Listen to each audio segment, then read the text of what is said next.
I guess you guys can be really, really pissed off when my bout of insomnia comes to an end. It's slowly coming to an end now because I'm using all my various tools. But I'm still like, sleeping for about 1 hour and then waking up for about 2 hours and sleeping again. I think that's supposed to be a natural rhythm, but I don't know. I'll do another video upon that another time. And I'll also do a video about the Wiccan Great Rite, symbolic Great Rite, and what I believe that actually means, and what I believe is the spirituality, the real spirituality behind that. And I think that there's something like more complicated going on there than is necessarily spoken about within pagan magic.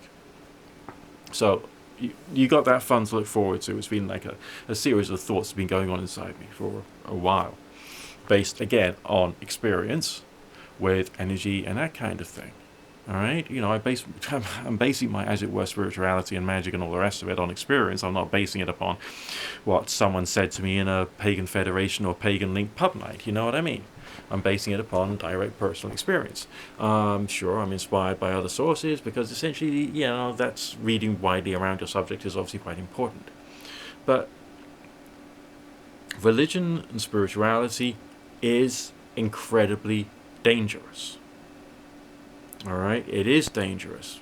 People in the real world get assaulted in all kinds of weird ways. They might get beaten up. They might get even killed in some cases. The people can also be driven insane and have large quantities of their stability in life taken away from them through the misinterpretation of words and by the traumas passed on within religious communities. We have this problem as human beings, is that when someone defeats us in battle, we often take on some of the characteristics of that person, which would be great if we were just like in the woods fighting each other with like quarterstaffs and that's it. That was our entire life, right? But we're not like that. We're much more complicated creatures. We operate in terms of symbols and language and emotions, thoughts and feelings and art and God alone knows what. But we still have this same primitive thing inside us. Which means that when we get some variety of abuse in a religious environment, let's say you go to a charismatic conservative Christian environment and you get lots of rubbish there because let's say you're, LGBTQ and they don't like it, or just because they don't think you're following the Christ the way that they say, all right, and you get like lots of grief that way. And then you want to leave it, you go into another group. But unfortunately, that mirroring, all right, which goes on in our instinctive makeup, carries the trauma that you have received and makes you someone who is projecting it into that environment, because it seems as though that abusive behavior has become in your mind's eye somehow the symbol of strength and also acceptable behavior because it's happened to you, it therefore must be acceptable. So the verbal traumas gets passed on. So there's people now moving into the pagan society or the hippie society who used to be involved in unpleasant aspects of Christianity. They're still carrying that negativity into that environment. And maybe it does them good to feel they're not receiving that crap, but on the other hand, they're now dishing it out. Right? So surely it is imperative to have a proper self-developmental plan in your life so that you're less likely to do that.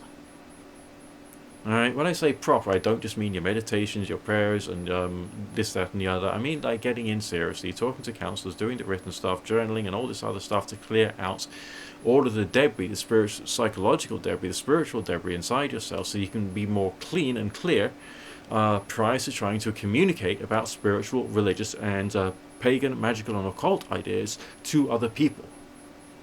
Alright, there's a real sense here that we need to work on trauma. Also, the other thing is, in my case, it was desperation, which led me into magic because everything else, as far as my health was concerned, was not working out. And boom, they said, this stuff works, and hey presto, it didn't. All right, so we can't promise too much because they promised too much, and the result was me going insane all those years ago, 30 years ago, of which I still have some recovery I'm going through right now. So language is essential, and thinking very, very, very carefully about how language is used and how language can affect people is also incredibly, incredibly, incredibly careful.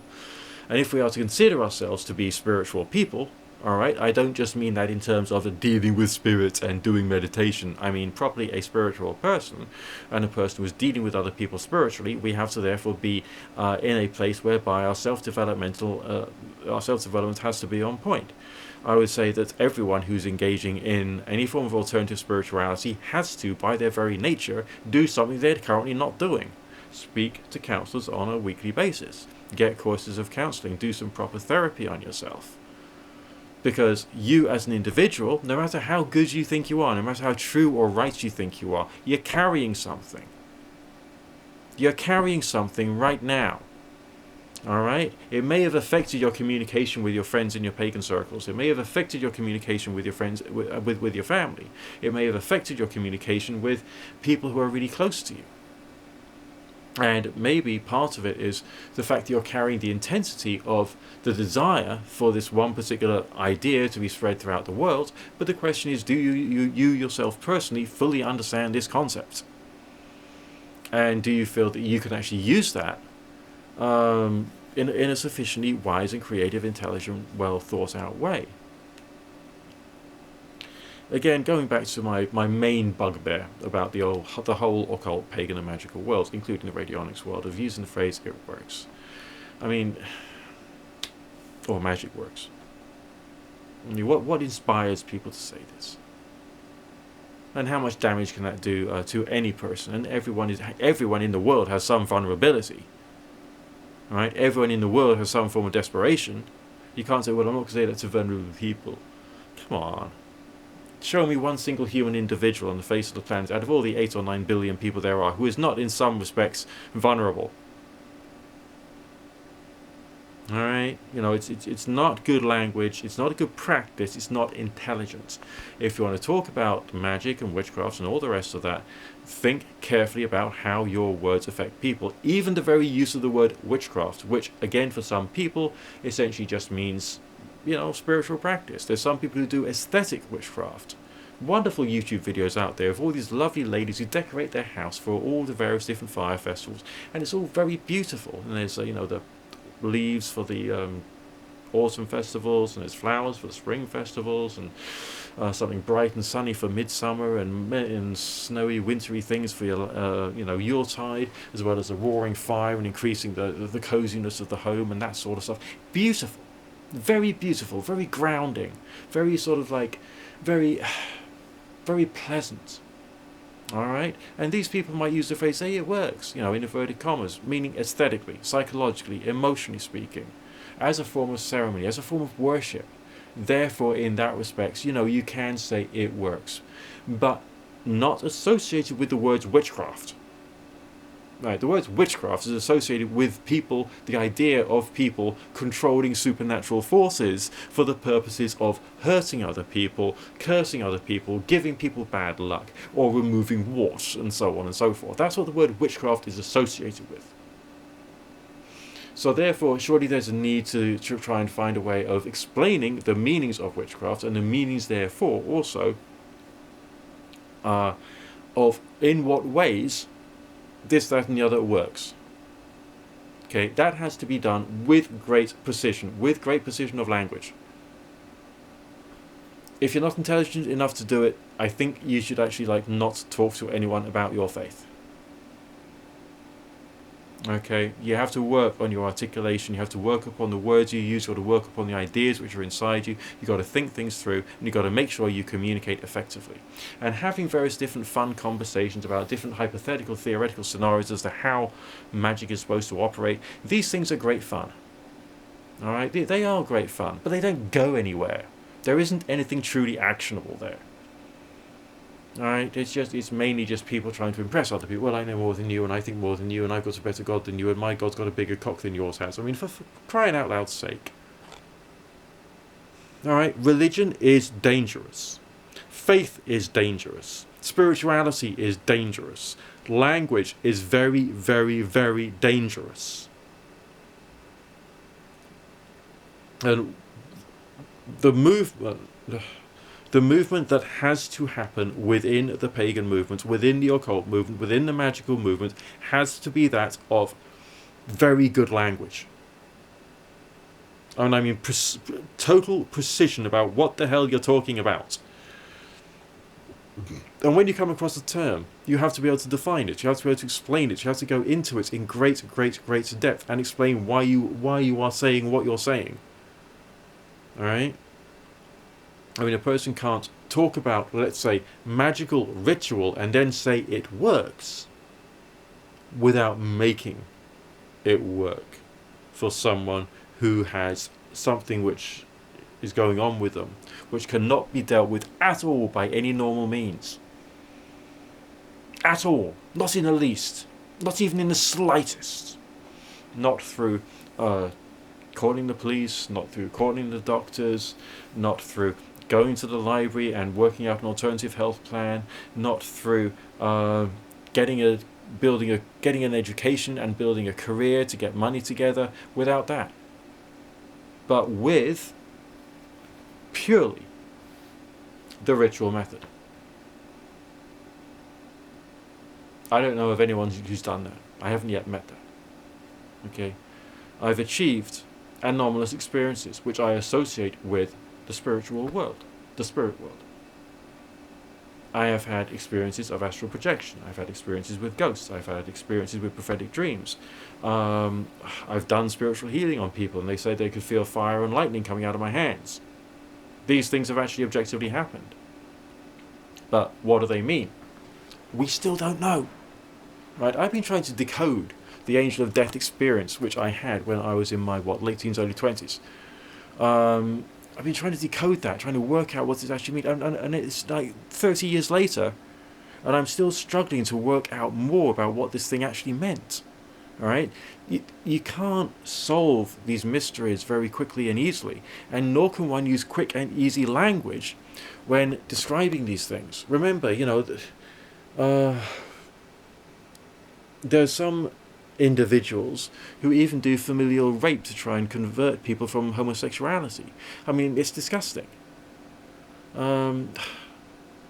Totally gross. I mean, it shouldn't have to happen, but that's due to the language within that one particular religion and the fact that there is some emphasis placed on some things. There is some extra magnification placed on some things as opposed to other things. So therefore, the practitioner of paganism, magic, witchcraft and occultism needs to work out in great clarity how much they are magnifying their mind on particular subjects, how much the obsession is building up on those particular subjects, and whether that is actually specifically right and beneficial for them as an individual. Alright, this is important considerations. Alright, the maintenance of mental balance, some people would suggest, comes through the practice of things such as, the celebration of the seasons, the sabbats, the esbats, meditations, going to quiet places of contemplation. Okay. But how balanced are you? Are you working on yourself in some ways but not other ways? Are there aspects of your psyche, of your personal issues and problems which you don't want to challenge, you don't want to look at because it's too painful to? And if that is the case, is there another way of going into that? I mean, some people, they do choose the psychedelic route, and for those who do, remember take your long breaks, and also, even with things like cannabis, you still got to take long breaks because otherwise you'll end up having far too much over a long enough period of time, and your mind will darken, and you'll develop the mentality of the assassin. The original assassins of old, they were people who overdosed on cannabis, essentially overdose all the time every day, to the point whereby they develop a form of psychosis, which means they can, they're not the sort of people you can reason with, shall we say. Really scary types, so intensely physically well developed people who've been doing martial training all their life, and then they're driven insane with excessive quantities of drugs so that they can go and kill. That state of mind is possible. You can actually get into that state of mind just by using cannabis. All right, you can actually end up that damage, and so therefore you got to be careful with all that stuff. I mean, a lot of people, but that's not just for the self-exploratory stuff. There is a sense of there being something spiritual and energetic with those particular substances. Indeed, possibly even for opening up and getting messages from spirit that way. But on the other hand, there is still some psychological danger there because you're messing with your brain chemistry, and that's not necessarily a good thing. So looking after yourself is also incredibly important. But don't forget language. Don't forget language. Don't forget how you communicate. Don't forget how you work on your inner self. I mean, let's just say you are really passionate about something, one particular aspect of spirituality and faith. How can you make yourself develop to the level of clarity in terms of your mental health so that you can speak about these things objectively, rationally, and calmly, not just by acting it, but actually by being it, so that you don't have any emotional issues inside yourself,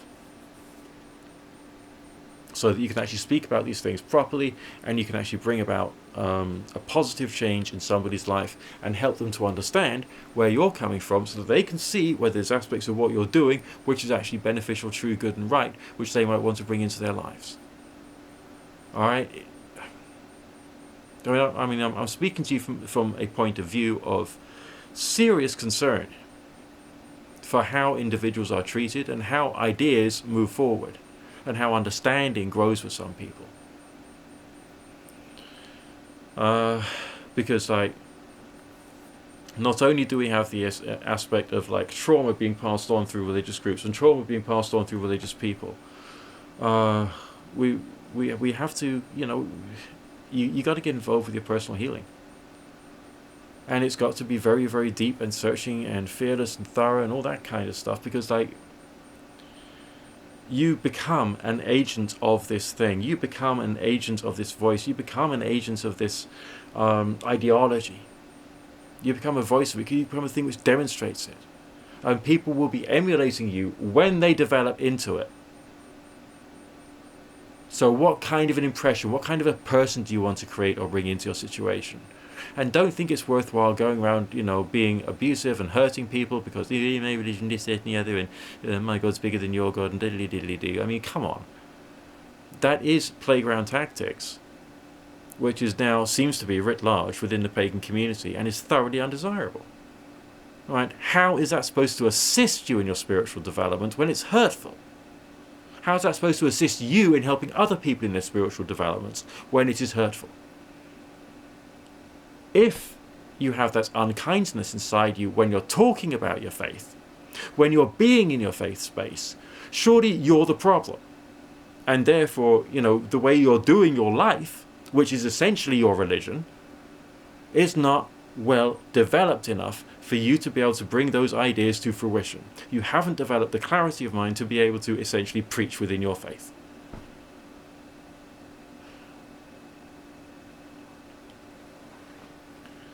Work has to be done. Okay? Work has to be done. Work has to be done. And it's not just a question of anything simplistic. I mean, surely being a person of faith must be hard. Right? You're not being a normal person. You can't just carry on being a normal person. You've got to be a better than that person just to even to say that you're a person following a faith.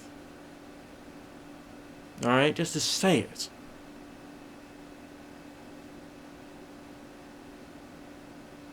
Anyway. That's Nick Dutch having spoken to you for the moment. Think about the ethics of your language, please, for crying out loud's sake. And I'll speak to you again when the power wishes to speak through me, or something like that, I don't know. Look after yourself, boys and girls.